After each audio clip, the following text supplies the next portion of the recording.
it's great to meet you anyway. So could you just tell us a little bit about yourself? Okay, my name is John W.Sexton. I'm 57 years of age. I've got a London accent. You probably noticed that, did you? I was reared in London, but I'm born in London. But I'm actually I'm actually Irish, and I'm a writer. I'm a short story writer, a poet, a novelist, children's novelist, a script writer, radio script writer, broadcaster. I'm also have been the front man in a rock and roll band called the Sons of Shiva, and my guitarist was a legendary rock and roll British guitarist, Hugh Cornwall, who used to front a band called the Stranglers. So everything I do in my life revolves around writing and expressing myself through writing, but through different media, from fiction to prose, poetry. But my main vocation as a writer is poetry. Brilliant. Poet. I wake up in the morning thinking of poetry, but I don't make any money out of poetry. No poets do. We're all poor, and that's why some of us have to write other things and write in other media. So when did your interest in writing come about? I was always telling stories as a young fella and kind of writing, making up little rhymes in my head. I wasn't really interested in writing as such as a young person. In fact, I can tell you, when I was, say, early teens, I actively did not want to be a writer. I remember thinking, you know, you'd hear about this writer, Edgar Allan Poe. He died in the gutter. You know, John Keats, he died without his girlfriend. He died in agony. They all died, and if they didn't die, if they lived to be old people, they died in poverty. They had miserable lives. And I used to think, why would anybody want that job? You know. But then at the age of 17, I started to get an impulse to write. I just felt it was just the notion that this is what I wanted to do with my life. And from the age of 17, 18, 19, I started to write in earnest. And I started to write short stories, and I was working on a novel. And I started to send my work out to magazines and kept getting my work sent back to me because it wasn't any good. But that took a period of about 6 or 7 years actually, writing on my own, struggling, sending work off to magazines and to publishers before I had my first piece published. And I actually had my first piece published, I was 21, 22, and I'd moved home to Ireland. I was in London all my life till the age of 22, and then I came home. And it was in Ireland that I had my first piece published in the early 1980s, a short story in a newspaper called the Irish Press, who used to house, in those days, under the editor David Marcus, a thing called New Irish Writing, which is still going to this day. And last Saturday, New Irish Writing moved into the Irish Times. It's actually been housed in several daily newspapers, and it's a weekly thing usually, and it's now in the Irish Times. But in the days when I started, and that's where I first published, New Irish Writing was in the Irish Press, and that was my first short story. It was called Blackthorn, and it was actually a horror story.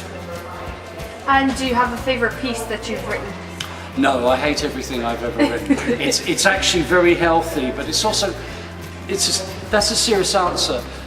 If you're still in love with you're writing, you'll never write another piece. And generally speaking, most writers find that they become dissatisfied with the last piece they've written. They still like it, but they'll feel dissatisfied. They'll see flaws, they'll see things in it. They'll think to themselves, oh, that didn't quite express the way I wanted to express what I wanted to say. And it's that impetus that keeps you going. However, I do have a piece that I'm fond of, and I'm fond of it for emotional reasons. And that's a poem that appeared in, this is my third poetry collection, Vortex. And the title poem is a poem called Vortex, which is quite long. It's a free verse poem, And the reason I'm very fond of that is because that's about my eldest son. When that poem was written, my eldest son was 10 years of age. He's now 27.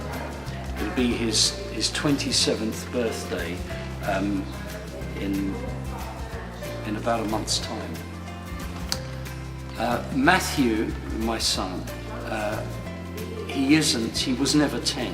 When he was 10 years of age, he wasn't 10. And he's 27 now, and he's not 27. Because he's mentally handicapped, and he has the mind of a 5-year-old. So he's a forever child. But he's also autistic. So he has the mind of a 5-year-old, but he doesn't have the mind of a typical 5-year-old. He has the mind of an autistic, struggling, very confused, autistic 5-year-old. And this poem was written about him at the time. And even though it was written when he was 10, it was written about a boy who is still the same now. So in a sense, it's a poem that's kind of preserved him. And I'm fond of that because it's about him.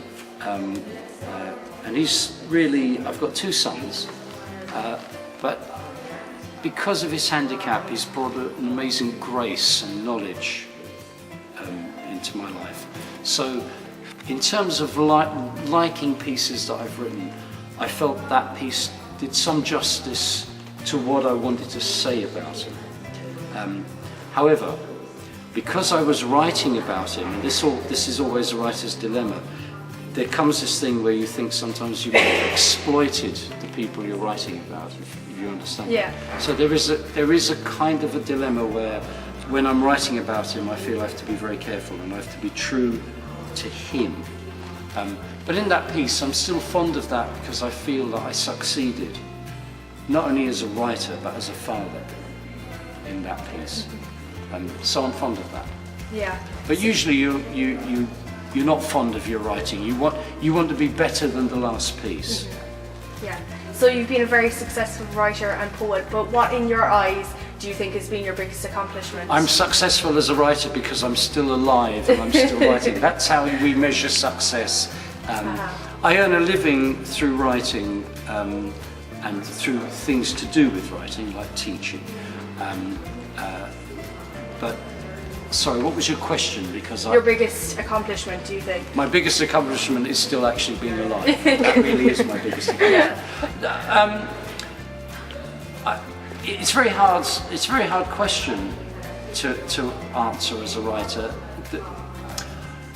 I could say that my biggest accomplishment were the children's novels in a very superficial way, in the sense that these novels have been translated into other languages. They've been translated into Italian, into Serbian, languages incidentally that I don't speak, but it means that my writing crosses borders, enters into other languages, enters into the minds of other people who speak and think in other languages. So you could say that that's an achievement, but actually, as writers, we tend to think more subjectively, and I'd say that something like a good poem that expresses itself well is really an achievement.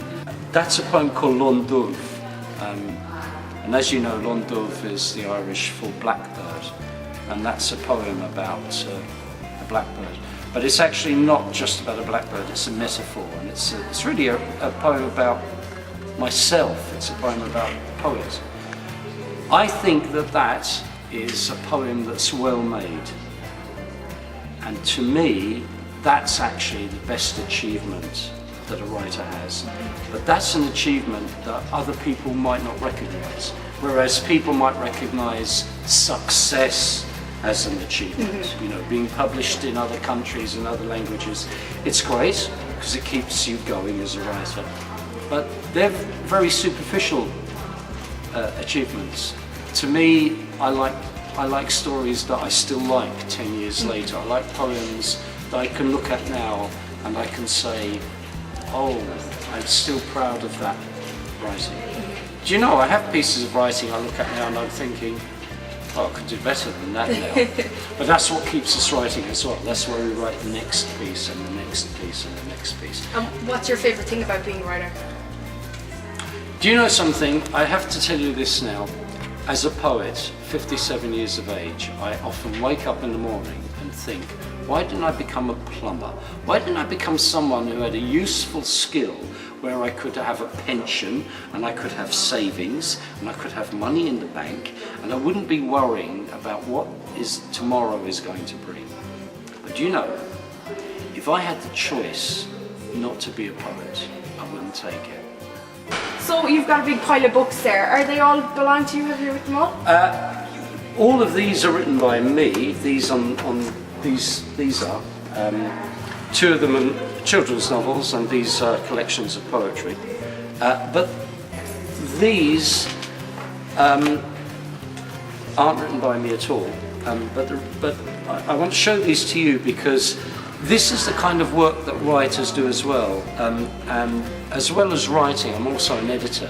But the reason I want to show you this is a series of anthologies.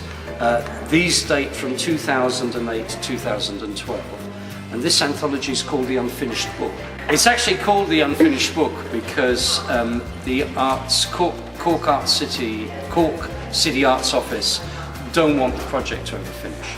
And it's an anthology, an annual anthology of poetry by transition year students who are 16 years of age. Every year they send in poets into up to 5 different schools, and we spend up to 10 weeks in the school with transition year students, and we cover every aspect of poetry, but we cover every aspect of poetry for them to write it.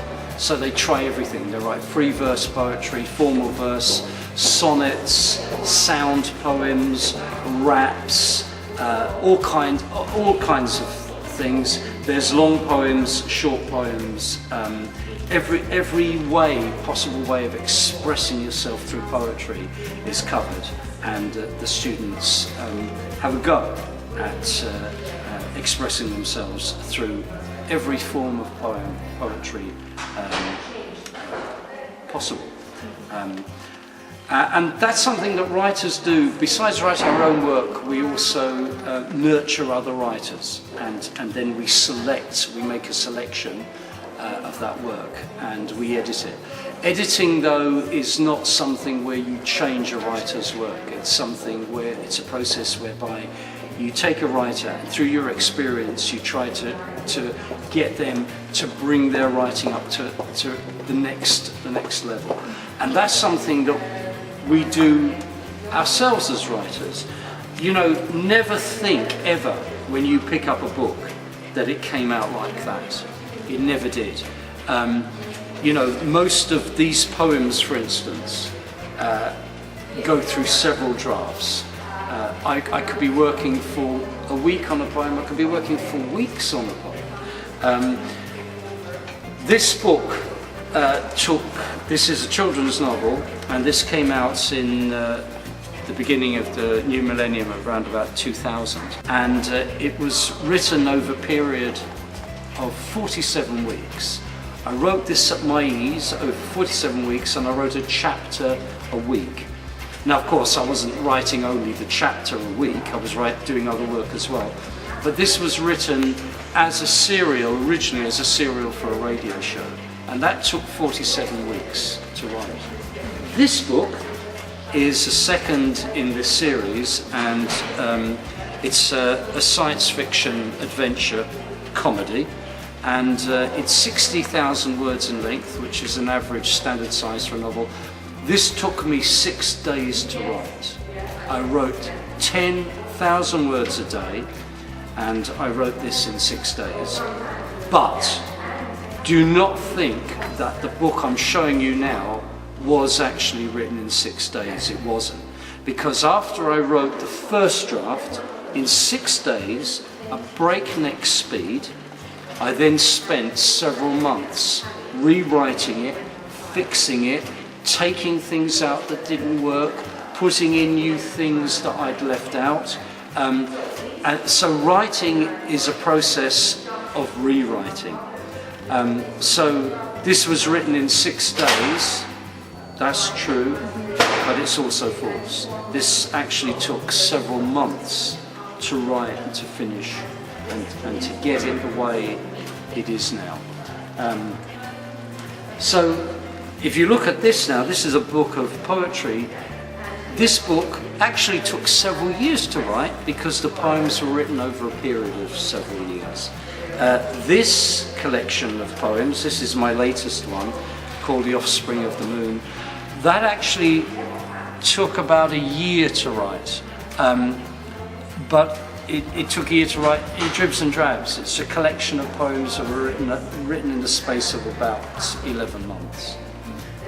Books take different periods of time. They all vary. Some books take a long time, and some take less. Well, John, it was great to talk to you, and thank you so much for taking your time out. Thank you very much. We wish you the best of luck with everything as well. Thank you very much.